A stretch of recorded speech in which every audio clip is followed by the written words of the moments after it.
Holbrook Travel is pleased to bring you this webinar today.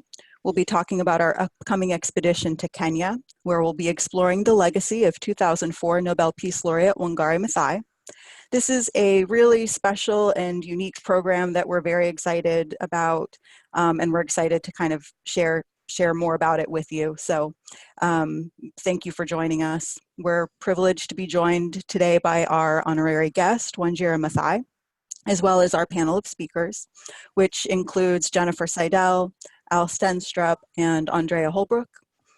Some of our speakers are joining us from as far away as Sweden, where it is quite late, so we'd just like to offer our gratitude to them for accommodating this schedule, because we do really appreciate it. So thank you so much.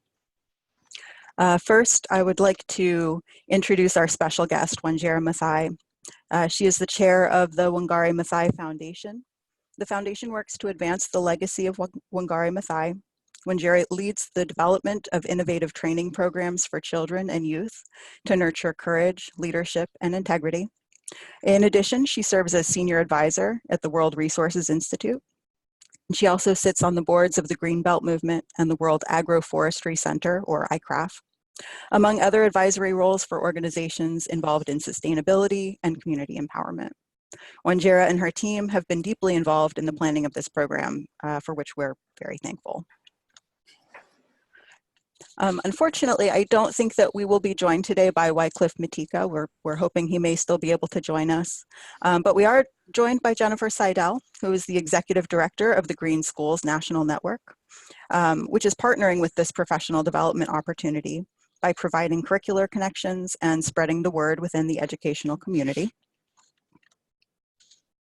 We're also joined by Al Stenstrup, who will be leading the program in the field.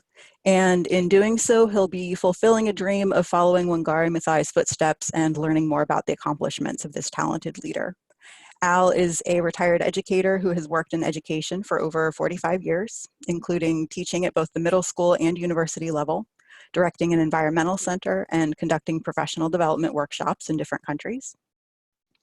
And last but not least, we're joined by Andrea Holbrook, who is the president and CEO of Holbrook Travel, and who has also been very involved in the planning of this trip. In addition to her role at Holbrook, Andrea serves on the boards of Selva Verde Lodge and Rainforest Reserve in Costa Rica, the Serapiki Conservation Learning Center, and the Center for Responsible Travel, or CREST. In our webinar today, Al will start us off by talking a little bit about the origins of this trip and how it came about in the first place, to kind of give us a little bit of background and context. And then Wanjira Maathai will introduce us to the Kenyan partners involved in this trip and say a few words about her connections to this kind of work. We'll hear from Jennifer Seydel, who will talk more about the Green Schools National Network and the work that they do. And then Al and Andrea and the rest of our panelists will give an overview of the trip itinerary and some of the special highlights that have been coordinated here. Al will also talk about the curricular connections and the program's design from a professional development standpoint. And then we'll leave time at the end for questions. So as we're going through, if you have any questions that come to mind, please do not hesitate to send them our way. So with that, Al, I'll turn it over to you. Welcome, and thank you so much for joining us today. Thank you, Lindsay, and a special hello to all the people that are participating in the webinar. I saw some familiar names there, so to friends and colleagues in my past, welcome. And the story of the expedition actually goes back. My friendship with Andrea and the staff at Holbrook dates back more than 10 years. It's taken me to Belize, Costa Rica, Guatemala, and Antarctica. About 5 years ago, I was down in Costa Rica speaking at a leadership workshop for professors and educators that was being hosted by Holbrook at their Selva Verde area along the Serapiki River. I was excited to use a new extension activity from Project Learning Tree, a program that I worked for many years, and the activity was called Words to Live By. This was a new extension, though, and my colleague and close friend Jackie Stallard and I gathered over 75 different quotes from Wangari Maathai, and we put those out to the participants, and they read some of them, not all 75. And this was the first time I had done this activity, and we ended the reading with quotes from her acceptance speech in receiving the Nobel Peace Prize. I started to get water in my eyes. Now, I'm pretty macho, so that couldn't be tears. That just had to be water in the eyes because I don't cry. And so did Andrea. And later that night, we got to talking about our experiences. And she said that she had heard Andrea talk in Tanzania years ago, and I had heard her talk in Washington, D.C. I even got to shake her hand. It was about 3 seconds, but it was still very, very valuable to me. We were both so impressed with her work and how she had changed the lives of thousands. I'll make that millions and maybe even more.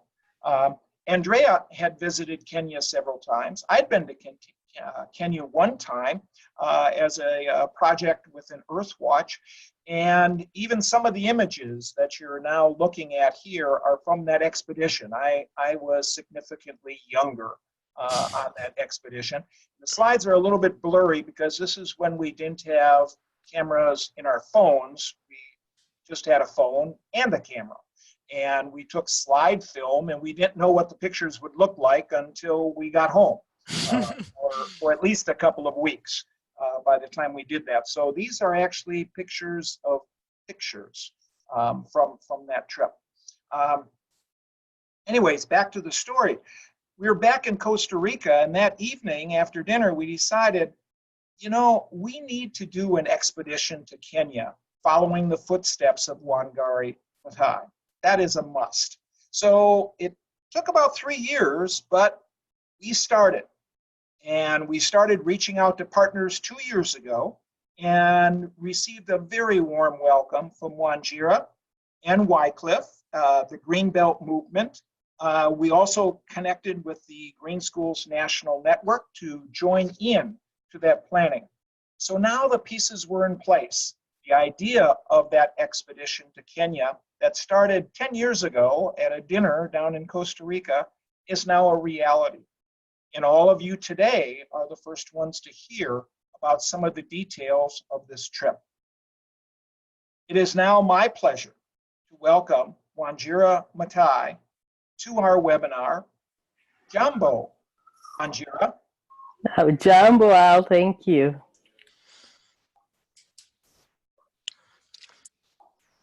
Thank you very much for that introduction, Al. I'm honored, really, that Holbrook Travel and you, Al, have decided that this is a trip worth putting together, and I couldn't agree more.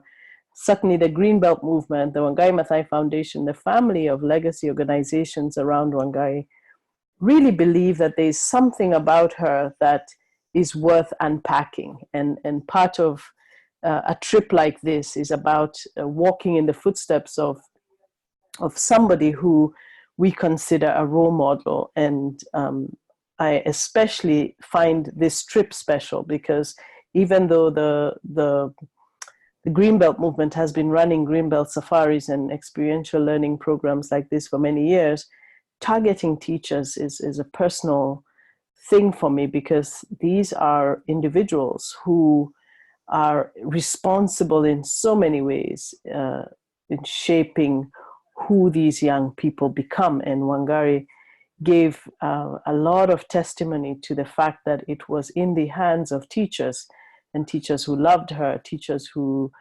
guided her, that she became the person she became. So I wanted to start first by just acknowledging how important it is that this is a trip that is targeted at educators. And my work now at the Wangari Maathai Foundation is really targeted at children, because I believe that if we build character and we begin to build the character of children early on, we have to work with our teachers, and those are the people who have the most intimate contact. But before I get into that part of my my thoughts and my remarks, I wanted to reflect a little bit about Wangari and why and who we all are. You hear the Greenbelt movement, you hear about the Wangari Maathai Foundation, you will hear about the Wangari Maathai Institute. there's a whole family of organizations that are building on the legacy and building a legacy in her name. Wangari was a complex individual. She was a fascinating personality, and I think part of the work of those of us who are here is to unpack that in as many ways as we can. So the Greenbelt movement is Wangari's flagship organization. That was her life's work. That was the organization where the full expression of what she cared about, her passion, her purpose, was expressed. And it was through the Greenbelt movement that she lived this life and this purpose, and was awarded the most prestigious prize in the world, in the Nobel Peace Prize in 2004. But the Greenbelt movement is her, I believe, is her legacy to the environment. This is how she expressed the urgency and what we can each do to make this planet a better place, and to make this world a better place for all of us. And really the acknowledgement of the Nobel Peace Prize was that she, unlike so many others, was able to connect the environment, democracy, and peace in a way that had not quite been done before. And some of you might remember that when she was announced as the Nobel Peace Prize laureate, a lot of people asked, what does the environment have to do with peace? And today nobody asks that question, thankfully, because it is such an obvious connection, and the urgency of and the primacy of the environment in everything that we do is such an obvious reality now. One of the things that has been of interest to me, I've worked with, I was so fortunate in many ways, and I mentioned this a lot to Andrea, that I worked with my mother for 12 years, every single day, every day. Not once did we have a fight or disagree, but or I shouldn't say disagree, did we have a fight? We disagreed a lot because we had a lot of differing opinions about different things. But in my working with her, I really got to understand her passion, her commitment, her persistence, her patience about so much in the environment field, that it is slow and deep work that goes on over a long period of time. And to experience that is to see the work of the Greenbelt movement, to be able to see that indeed you plant a tree today, it might be generations before that tree is productive. Sometime in many countries, we know that trees take 100 years to grow. In Kenya, we are fortunate, we live in the tropics, in 30 years, but it's still a long time before that tree becomes productive. In some ways, it's shorter for firewood, for fodder, for fruit, but it is a long time in terms of one's expectations of returns. But that is the kind of work that is the Greenbelt movement's work. And then what is wonderful about it is it's lasting. And to see the transformation that happens. My mother always talked about the fact that as trees grow, they transform the landscape, but they also transform you, who owns that land where that tree has been planted, because all of a sudden you have shade, and all of a sudden you have fruit, and you have a relationship with this landscape that is different now. And that is beautiful to experience. But the Wangari Maathai Foundation that came out of the Greenbelt movement, that continues, and that work on landscape restoration continues, and that's going to be a big part of this trip, is to experience as well who she was. Who was this person, Wangari Maathai, who was so passionate about the environment? What was her history? What was her childhood like? What were her experiences? What could have? Are there any things that can point us to who she was as a person, and what may have triggered her passion and her commitment and her persistence? And that is the work of the Wangari Maathai Foundation. The foundation is really targeted at understanding and the courage and responsible leadership that one can espouse from Wangari's life. It focuses on this concept of the power of one, that each of us can be a potent agent of change in our communities, and if we just follow our purpose and our calling, and identifying that is a big part of what the foundation does. So we partner with schools across the country and implement lessons, experiential lessons around character building, social-emotional learning, and leadership, personal leadership, that you cannot lead others if you cannot lead yourself. How do you show up? Are you the first to volunteer when someone asks for help? Are you the first to give assistance when somebody is in need? What does that look like today, and how do we infuse that into our education systems? That is the passion and the focus of the Wangari Maathai Foundation, is to inspire leadership and personal leadership and courageous leadership in our children and youth. And I hope that by the time this trip happens, we'll be able to share some of that work and take you to some of the places where we are innovating around character building, personal leadership, understanding that that is foundational in creating the sort of leaders we want to see.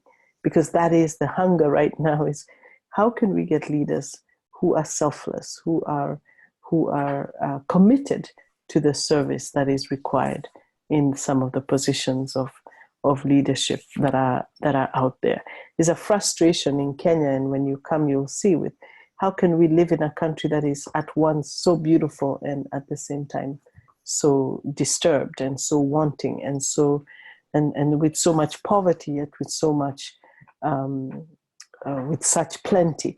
All these paradoxes existing at the same time. It will be a different kind of leadership, and all of that in the backdrop of the reality that 80% of our country is under the age of 35. Educators have never been more important in a country that is so young, that is dealing with a population that is so impressionable, that we need to begin to reach these people and to touch them in new and interesting ways. And finally, I wanted to mention another legacy organization, the Wangari Maathai Institute, that I know that we will also touch with on this trip. Is the Institute was Wangari's effort to create a bridge between the ivory towers of educational institutions and the communities. How do we bridge the knowledge practice gap? How do we ensure that when people graduate from with a PhD or a master's degree in environmental management, they actually know how to manage a landscape? They know what a landscape looks like. They know the challenges with managing landscapes. And so there's an very experiential learning based program that is anchored at the University of Nairobi. So this family of organizations are really expressions of who Wangari was, what her aspirations were, and certainly with the Green Belt movement, what she did. And so maybe I'll stop there and allow for some time at least for us to have some questions. So over to you, Jenny. Thank you very much. It is so inspiring to be able to hear you talk about your mother and the work that continues under your leadership. So thank you very much.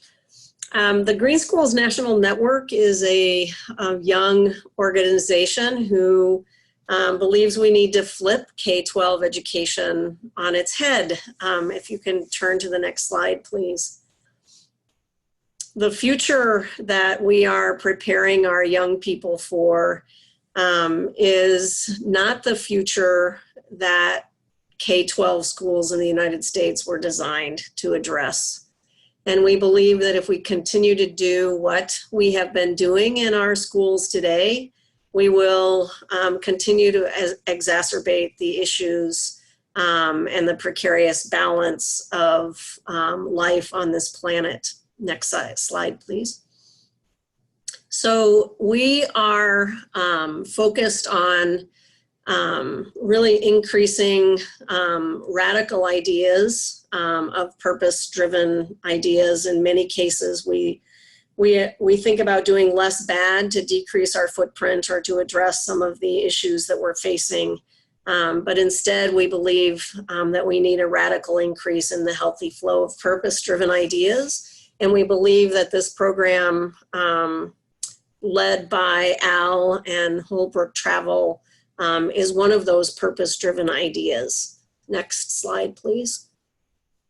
So at GSNN, we develop broad-based initiatives that support and foster the knowledge and skills to create healthy, sustainable schools across the US. We currently have schools and districts in 13 states. Within the next 5 years, we will have schools and districts in all 50 states. Next slide, please. So we do a variety of things. We have a couple of publications, our Green Notes and our Green Schools Catalyst Quarterly, the only peer-reviewed journal for sustainable schools in the US. We are beginning to branch out and publish international articles in this quarterly as well. We also have a monthly blog that is written by teachers, for teachers, by teachers and leaders, for teachers and leaders in K-12 schools, and how to really address and bring forward the issues of sustainability in the K-12 schools. Next slide, please. So we believe that schools are living systems. And again, if you think about how Wanjira talked about her mother, she talked about understanding the living systems that sustain life. And we believe that school is one of those. Yet often our schools are designed to squelch inspiration and creativity and curiosity. So our programs are designed to support global citizenship, curiosity, innovation, and the knowledge and skills to co-create a sustainable future. Next slide, please. We believe that this particular professional development opportunity will not only provide the inspiration for educators to come back to their schools and shake their curriculum up and address things in a new way with a new worldview, but it's also designed with that experiential flow where we will be gaining information, working side by side to apply what we've learned, and just deepening our understanding of how all things on this planet are connected and intricately balanced. So when you look at this slide where we talk about what we believe are best practices, this particular professional development program is project, place, and problem based. We call it P4BL learning. And the design of this particular expedition reflects that. You can also see that in the culturally relevant components that are designed into this program are strong, and that we're providing divergent opportunities for teachers to not only learn and deepen their understanding of sustainability, but also understand cross-cultural connections and the balance that is critical, and find common ground with people from across the planet. We also believe that social and emotional learning, outdoor play are critical, and those are all incorporated into the design of this expedition. And we are going to be learning from visionaries and expanding and pushing ourselves to create a new vision for what we need to teach and how students learn. So we are super excited to be a partner in this expedition and look forward to supporting all of your needs when it comes to curricular connections and how to integrate this work when you return home. So thank you.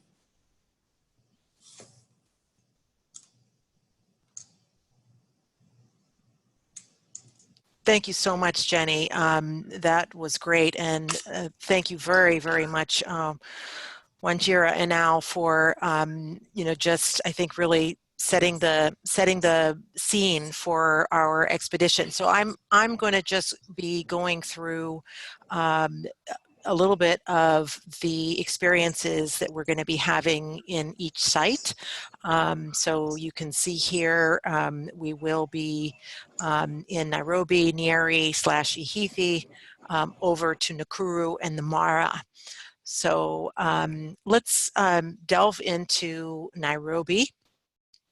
So this is Uhuru Park, and this is one of the areas that was absolutely, key in Wangari's, Dr. Maathai's, battle with actually with the Kenyan authorities in terms of protecting green spaces. There was a big battle that occurred at this particular site, and so we will be in the capital city. Depending on when you fly in, you'll either be arriving in the morning.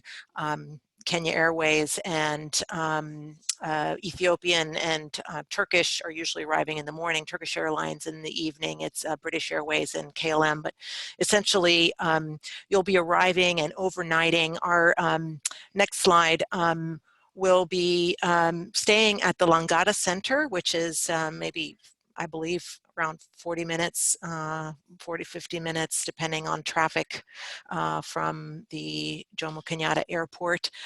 This is a learning center that belongs to the Greenbelt movement, and this will be our accommodation for our stay in Nairobi. We will be, the Nairobi time will be the time for us to interact and learn about the Greenbelt movement. As I mentioned, the part of Wangari's life that is, taking place in Nairobi. We're also going to be headed to the Institute, and we will have an opportunity to meet with the Wangari Maathai Institute at the University of Nairobi as well. As I understand it, Professor Mbaya at the University of Nairobi was also a dear friend and colleague of Wangari Maathai, and we'll also have an opportunity to meet with Dr. Kamau, who is the chair of the Greenbelt movement. Next slide. Really the heart of the work with the community service that we're going to be doing with the Greenbelt movement will take place in Nyeri and Ihithe, Ihithe being Wangari Maathai's birthplace, and we will be working side by side with local communities and also staying with local communities in the home. Next slide. So after our experience in Nyeri and Ihithe, we will be headed to Nakuru. Next slide, please. Nakuru is, oh, thank you. In the Nakuru area, we will be having an opportunity to visit a village medical clinic and interact with the Jacaranda girls' school, school in that area, as well as an opportunity to visit the national park. So in the Lake Nakuru National Park is famous for its rhino and flamingo populations, and it's a sort of smaller national park, but just a fantastic wildlife experience in its own right. After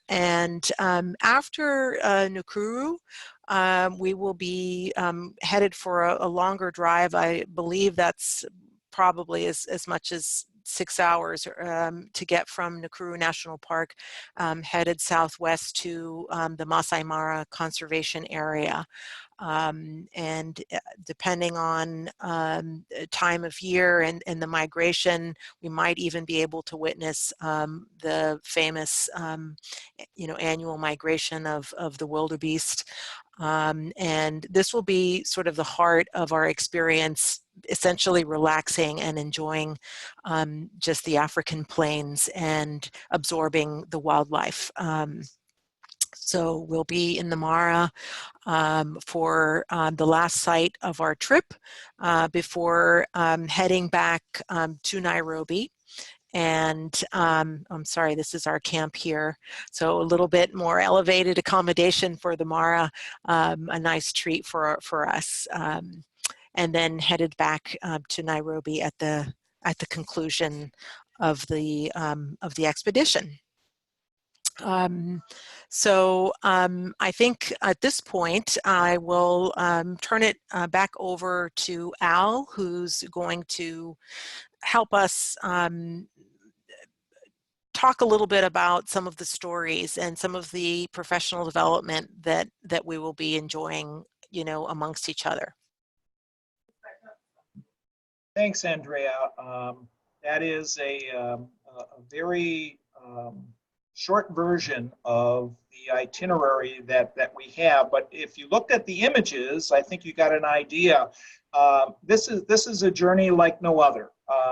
This is a little bit different than your typical Africa trips and so forth, because of the focus on Wangari Maathai and the history of that and the history of the organization. So the forests, the trees, the planting, the schools, the teachers, the children, sunsets, sunrises. I saw an acacia tree in there. So all of those, in addition, is going to be our experience in the communities, and that is sharing their leadership, talking with citizens, staying with citizens, and making new friends. So I think it's a very comprehensive expedition, not just focused on the flora and fauna, not just focused on education, but a combination of all of those things that literally we feel, and I've had this experience in different places, it changes the life of an educator. It changes your perspective on life. And, we're not all educators. Some of us in the participants today are more formally involved in education, some less. You might be an 8th grade science teacher, you might be a business professional, you might be a nonprofit, you might be a grandparent, but we're all educators. We're educators in different ways, and we bring stories with us and experiences that we'll be able to share. And I think that's a big part of growing older, and believe me, I can talk from experience on that, are these special experiences and expeditions that literally change our careers and change our life. Our last topic, and I'm going to be a little bit shorter with this than we anticipated originally, but our last topic is going to be looking at curriculum connections. Those of you that know me know I like 2 books.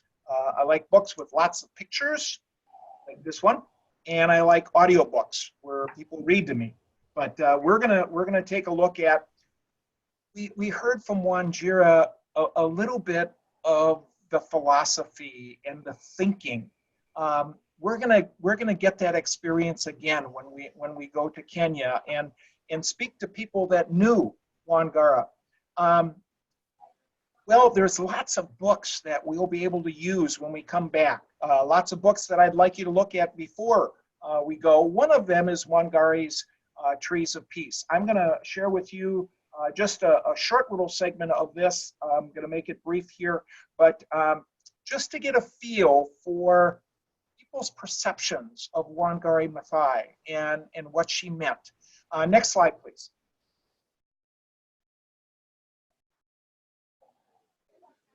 From the book, Wangari lives in an umbrella of green trees in the shadow of Mount Kenya in Africa. She watches the birds in the forest where she grew up and where her and her mother would go to gather firewood for cooking. Wangari was the oldest of the daughters of the family, and so therefore she had a lot of family responsibility. She helped harvest the sweet potatoes, the sugar cane, the maize from the rich soil. Next slide.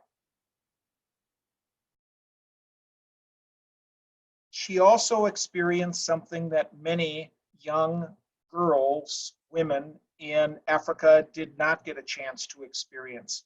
Because of her mother and her brother showing the experience, the growth of an education, Wangari wanted to go to school. And because of the situation that she was in, it was unusual for her to go to school, but she did. Again, from the book, Wanjira shines in school. And when she grows tall, like the trees in the forest, she wins a scholarship to study in America. Next slide. After her studies, she returned home. 6 years later, Wangari returns to her Kenya home and sees a change. What has happened? She wonders. Where are the trees? She sees women hauling wood for long distances for their home. She sees a barren land where no crops would grow. Where were the birds? Thousands of trees had been cut down to make for buildings. No one planted new trees. Will all of Kenya become a desert? She wonders as tears fall. Let me shorten the story a little bit now. And Wangari had an idea, and that idea ended up changing millions and millions of lives and the quality of those lives. She had a little thing that she decided to do. Next slide. She said, the earth was naked. For me, the mission was to try to cover it green again. Next slide. Her little thing would be planting trees. Wangari planted 9 trees in 1977, and that was the beginning of the Greenbelt movement. That movement has grown. Next slide, please. She got others involved. She got women involved in many different communities, taught them, made it an economic connection also. And the word got spread all around. And soon Africa looked something like this. The next slide. Wangari's presence was all over Africa. Millions of trees. 30 million is the one that I've read in books, but I got a feeling it's even higher than that. And it actually spread all across the world, to the point where she was recognized in 2004. Next slide, please. In her speech of acceptance for the Nobel Peace Prize, she stated, we are called to assist the earth, to heal her wounds, and in the process, heal our own. Indeed, to embrace the whole creation in all its diversity, beauty, and wonder.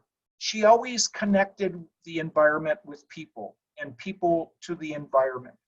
Her leadership led to so many different things. We're going to be connecting, next slide, please. Our curricular connections will be all-encompassing, looking at environmental education, women's studies, global education, sustainability education. Next slide. Our curricular connections, our experiences will be the foundation for that. Talking with people that knew Wangari, meeting Wanjira, hopefully, and meeting many of our other friends that she worked with.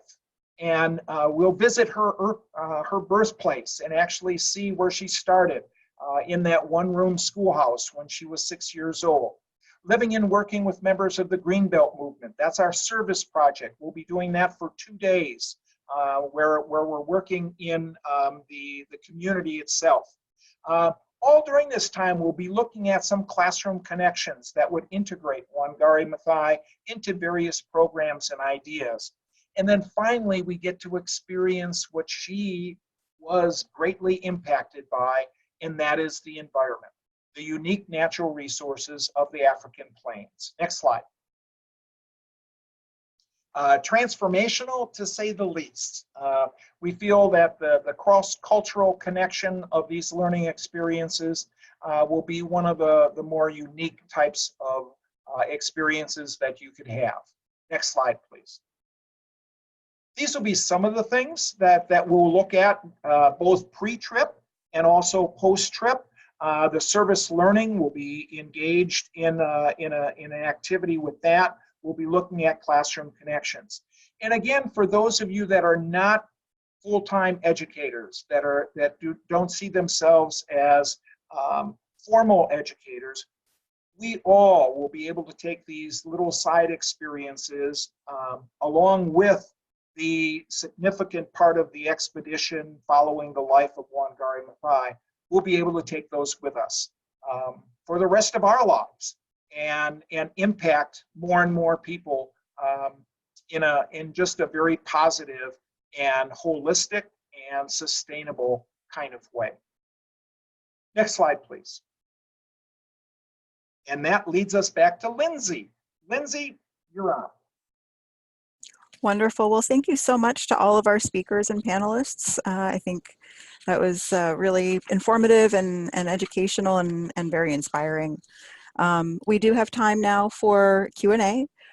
So if anyone has any questions that they would like to pose to our panelists, you can type them in the Q&A button in your toolbar. You'll just type them in and hit send, and I can share them with the panelists. We do have a couple questions that I'll go ahead and share. One question, and I guess I'll direct this to Andrea and perhaps Jennifer Seydel, a question about continuing education credits and whether that's something that will be available or if there are resources available for people interested in that. Jenny, I'll let you over to you on that. Sure. We do have the capacity to be able to offer CEUs. We need to understand from each participant what their state or their district requires. We also have the potential of offering graduate credit. If there's anybody interested in seeking graduate credit, there may need to be a little bit of a project afterwards, but that's a possibility as well. So if you work with Andrea to clarify your exact needs, we can work with you on that. Wonderful, thank you. We have another question, and I will, I guess, pose this to Al, because I feel like he touched on this a little bit, but we do have someone asking if this trip is just for teachers or if it is open to anybody who's interested in joining, and will someone who's not a teacher feel out of place? Well, the answer to that is no. No one feels out of a place when you're having an experience like this. The education components are more embedded in the experiences that we're going to have. We'll do a couple of possibly some night sessions where we just talk about these. That'll be optional for all people. But I think the growth that any person would have in learning about this wonderful leader and person that has changed so many lives would be beneficial regardless. I could see businesses, people in the business sector learn a lot from the approaches that we'll be getting exposed to in her life. And then of course the idea of the immersion in Africa and in Kenya would be of great value, I believe, to anyone. So even though it may seem that the education is kind of demanding that you be a teacher, but no, not so at all. In fact, one audience could be retired people that possibly share things at lifelong learning sessions and so forth. So there'll be a lot of that as well. But no, it is all inclusive, and we hope to have a very diverse audience with the participants. I just wanted to add that the more diverse the audience, my experience has been, the better, because then the discussions and some of the processing is often quite deep and diverse. So it really is the case that this experience is open, and everybody's experience is unique. Absolutely. I totally echo that. And also, we designed the program in such a way that it did include, you know, a comprehensive experience that also, you know, allowed people to visit some of the iconic sites like the Maasai Mara and, you know, Nakuru area. So I think it is pretty well rounded, and you wouldn't miss, you know, just those crown jewels in terms of national parks in the program at all. So even a first-time visitor absolutely would get a tremendous amount out of the program. Wonderful, thank you. We have a question, and I'll direct this to Andrea, and then we also have our travel specialist, Lisa, on the line as well. A question a little bit more about the logistics and what the travel requirements and any vaccination requirements for traveling to Kenya. So we generally recommend looking at the CDC and the particular recommendations.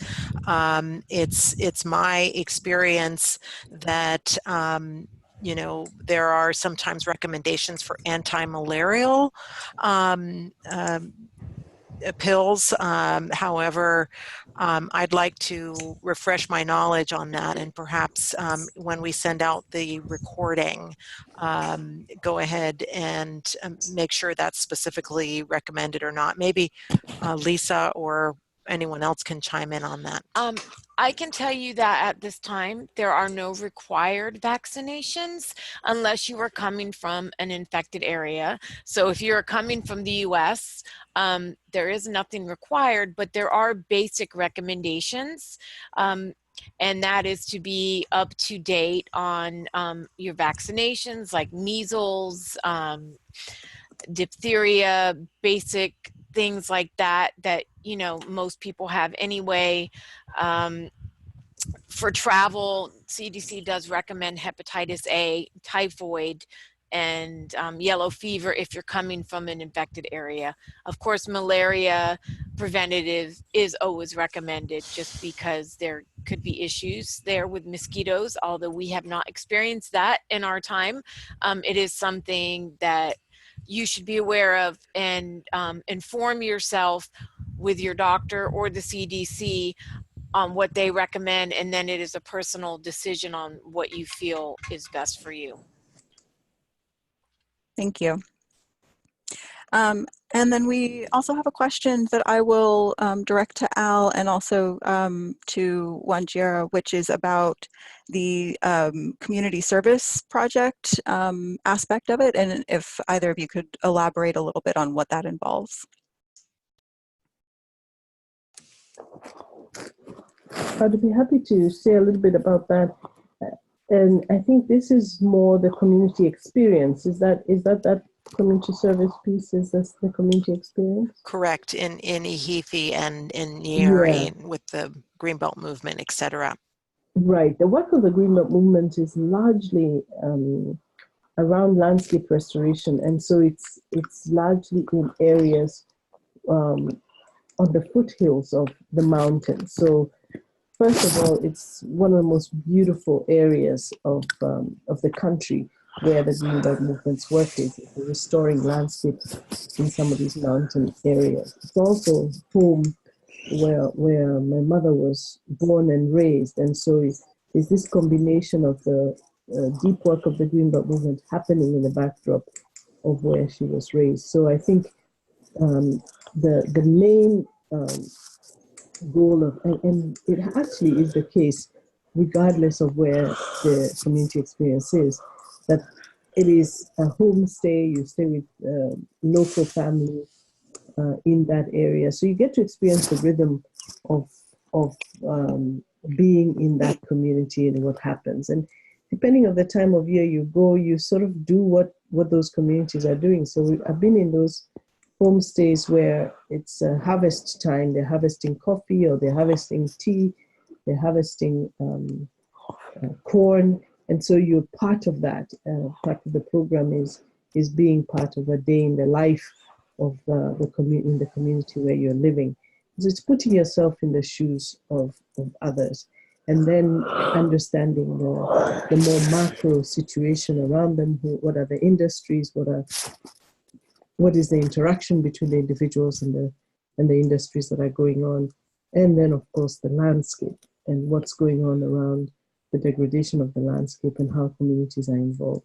So it is a multifaceted experience, and the reason it's so unique is that your experience in your homestay and with your family is one level. Then there's the interaction with the entire group, looking at some of the more macro discussions, and that's another level of discussion. And then there's of experiencing, and then there's just the experience of being in a completely new place. So it's unpredictable, but absolutely beautiful, because you're in, it's been curated for you, and so it's intended to be a good experience, but you can't quite predict how that experience will unfold. Wonderful. Well, thank you so much for elaborating on that. I don't believe that we have any further questions at this time. I will defer to Andrea so she can speak briefly about the registration procedure in case anyone is curious. And then from there, any final or closing statements. Thank you so much, Lindsay. And once again, I really want to thank Wanjira, who's joining us from Sweden at close to 11 p.m. her time, and anyone who's joining us from Kenya, from the Greenbelt movement as well, who it's even later their time. So thank you very much to our partners, and thanks to Jenny from the Green Schools National Network, and absolutely to Al, our fearless leader. So, and to all of you for joining us on this exciting journey. And we really hope that you can join us in the field in July of next year. So we hope that you help us spread the word. Lindsay's got a nice image here of just going online, and basically it's quite easy to find the experience just in the little, there's a link here as well, and we will be sharing that as part of the webinar. But you can also just type Wangari here in the little search bar, and it'll pull up the trip, and just hit join this trip, and we'll be off to the races. It's quite easy to enroll. I also wanted to mention that there are sometimes scholarships available. In the past, we've had educators who have gotten scholarships through Fund for Teachers, and if I'm not mistaken, their deadline is in January. So that might be a worthwhile effort to reach out to Fund for Teachers as well. Al will be providing a reading list. One of the books that he will be using throughout is Unbowed, which is one of Wangari's books, and I think would be really a must before taking the journey. So we really look forward to building up to this experience, and once again, thank you so much for joining us. Yes, thank you everyone for joining us. With that, we conclude our webinar today. I'd like to thank our panelists again as well for sharing their expertise and talking a little bit more about this program. And thank you again to everyone who attended. We hope that you found the presentation interesting and informative. The webinar today has been recorded, and we'll be emailing everyone a replay with links to some of the information that was discussed today. So if you do have any follow-up questions as well, you're certainly welcome to get in contact with us, and we encourage that. So thank you again to everyone, and we wish you a great rest of your afternoon. Thank you, everybody. Thank you. Bye-bye, everyone.